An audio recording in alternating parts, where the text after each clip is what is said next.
যে এই নির্মল মাঝিদের মতো একজন অপবিত্র লোক, আমরা জানি একজন অপবিত্র মানুষকে পবিত্র ঘরে ঢুকতে দেওয়া যায় না। অপবিত্র মানুষ পবিত্র মসজিদে ঢুকতে পারে না। ৩,০০০ টাকা দিয়ে মসজিদের মিম্বার গুলো কি তৃণমূল সরকার কিনে নিয়েছে নাকি? মসজিদগুলো তো আমাদের সম্পত্তি, মসজিদগুলো তো ধর্মস্থান, ধর্মের সম্পত্তি। এখানে রাজনৈতিক ব্যক্তিত্বরা কেন গিয়ে ধর্ম প্ররোচনায় করছে? কেন গিয়ে তারা ধর্মকে প্রলুব্ধ করছে রাজনীতির ময়দানে ব্যবহার করার জন্য? আজকে বাংলার মানুষকে ভাবতে হবে, আজকে বাংলার মানুষকে ভাবতে হবে যে যে কোনো প্রোগ্রামে গিয়ে, যে কোনো সভা সমিতিতে গিয়ে সংখ্যালঘুদের জন্য কি করেছে মমতা বন্দ্যোপাধ্যায় এবং এই নির্মল মাঝিরা, আর শ্বেতপত্র প্রকাশ করুক।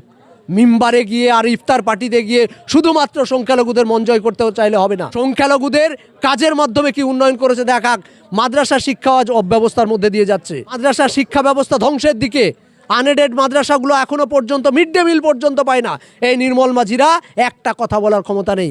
মমতা বন্দ্যোপাধ্যায় মা শারদা কখনো কখনো অন্য শব্দ ব্যবহার করে। এরা আসলে নির্লজ্জ।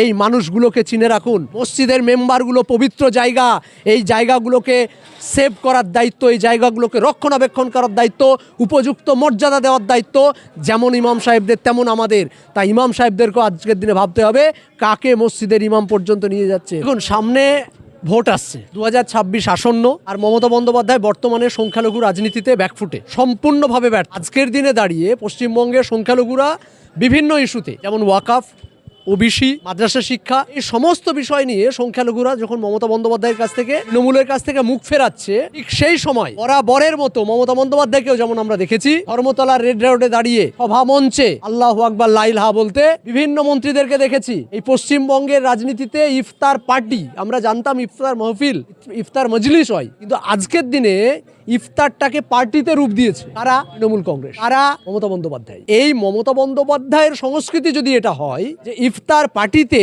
পার্টি বানিয়ে তৃণমূলের মুখপাত্র, বিধায়ক, এমপি, এমএলএরা, ইভেন আপনাদের যেখানে দাঁড়িয়ে কথা বলছি এই বিধানসভার যিনি মন্ত্রী রয়েছেন, এমএলএ, দেখি মাঝে মাঝেই ইফতার পার্টিতে মাথায় টুপি পরে কত সুন্দরভাবে জলসার স্টেজে বসে থাকার মতো করে বসে থাকেন। এখানকার আপনাদের যিনি এমপি রয়েছেন কল্যাণ বন্দ্যোপাধ্যায়, নাম করে বলছি, মাঝে মাঝেই দেখবেন ভুলভাল বকে, সেও মাঝে মাঝে টুপি পরে বসে থাকেন বিভিন্ন মঞ্চে। এদের এই সংস্কৃতি, রাজনীতি, এটা পশ্চিমবঙ্গে মমতা বন্দ্যোপাধ্যায় শিখিয়েছেন। আজকের দিনে দাঁড়িয়ে নির্মল মাঝিদের মতো মানুষ যারা মমতাকে মা শারদা বলে বা মা শারদার সঙ্গে তুলনা করে, একদিকে যেমন হিন্দু শাস্ত্রকে বা হিন্দু ধর্মকে অপমান করে, অনুরূপভাবে হিন্দু ধর্মের মনীষীদেরকে অপমান করে, অনুরূপভাবে এরা আল্লাহকে পর্যন্ত ছাড়ে না। নাউজুবিল্লাহ বলতে বাধ্য হচ্ছি, কারণ মমতা বন্দ্যোপাধ্যায়ের মধ্যে নাকি এরা আরও অনেক কিছু দেখতে পায়। এই নির্মল মাঝি বলেছিল যে মমতা বন্দ্যোপাধ্যায়কে আল্লাহর সঙ্গে তুলনা করেছেন। নাউজুবিল্লাহ না বললে ইমানটা আমারও থাকবে না। তো এই রাজনীতি কারা শেখালো? পশ্চিমবঙ্গে মমতা বন্দ্যোপাধ্যায় শিখিয়েছে। এই রাজনীতি, এই সংস্কৃতির জন্ম মমতা বন্দ্যোপাধ্যায় দিয়েছে। আজকে ফিরহাদ হাকিমকে দাঁড়িয়ে দেখবেন বাড়িতে মন্দির করে পুজো করতে।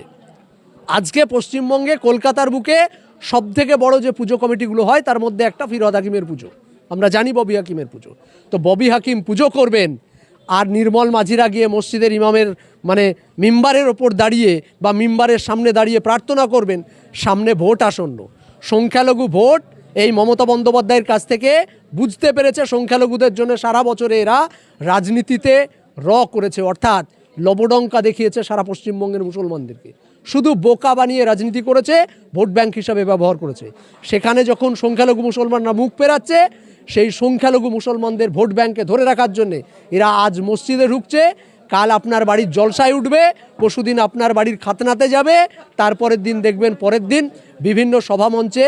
আজকে তৃণমূলের যারা বড় বড় নেতা মন্ত্রী তারা জলসার স্টেজ বানাচ্ছে আর সেখানে গিয়ে তারা টুপি পরে বসে থাকছে, অনেক জায়গায় দেখতে পাবেন।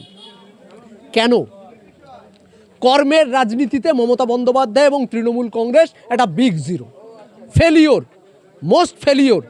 তার জন্যে ধর্মের রাজনীতিটাকে বেছে নিতে হচ্ছে মমতা বন্দ্যোপাধ্যায়কে, আর তার জন্যে মমতা বন্দ্যোপাধ্যায়কে প্রলেপ দেওয়ার জন্যে, মমতা বন্দ্যোপাধ্যায়কে একদম পরিষ্কার কথাই বলছি সন্তুষ্ট করার জন্যে আজকে এই ধরনের লোকগুলো মসজিদের মেম্বার পর্যন্ত ঢুকে যাচ্ছে। এরা ৩,০০০ টাকা ইমাম সাহেবদেরকে ভাতা দিচ্ছেন আর মুয়াজ্জিন ভাতা দিচ্ছেন। এই ভাতা দেওয়ার পর এরা মনে করছে যে মসজিদের মেম্বারগুলো দখল নেবে এরা।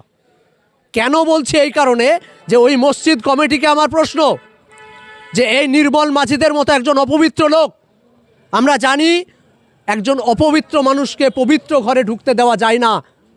অপবিত্র মানুষ পবিত্র মসজিদে ঢুকতে পারে না। আমরা যদি নিজেরাও কখনো অপবিত্র থাকে আগে পবিত্র হই, তারপরে মসজিদে যাই। ওই লোকটা সারা জীবনে নির্মল মাঝিরা অপবিত্র, গোসলের ফরজ কটা জানা নেই। তাহলে এই মানুষটাকে কারা ওই মসজিদের মিম্বার পর্যন্ত পৌঁছে দিল আজকে প্রশ্ন করতে হবে। ৩,০০০ টাকা দিয়ে মসজিদের মিম্বারগুলো কি তৃণমূল সরকার কিনে নিয়েছে নাকি? মসজিদগুলো তো আমাদের সম্পত্তি, মসজিদগুলো তো ধর্মস্থান, ধর্মের সম্পত্তি। সেখানে রাজনৈতিক ব্যক্তিত্বরা কেন গিয়ে ধর্ম প্ররোচনায় করছে? কেন গিয়ে তারা ধর্মকে প্রলুব্ধ করছে রাজনীতির ময়দানে ব্যবহার করার জন্যে?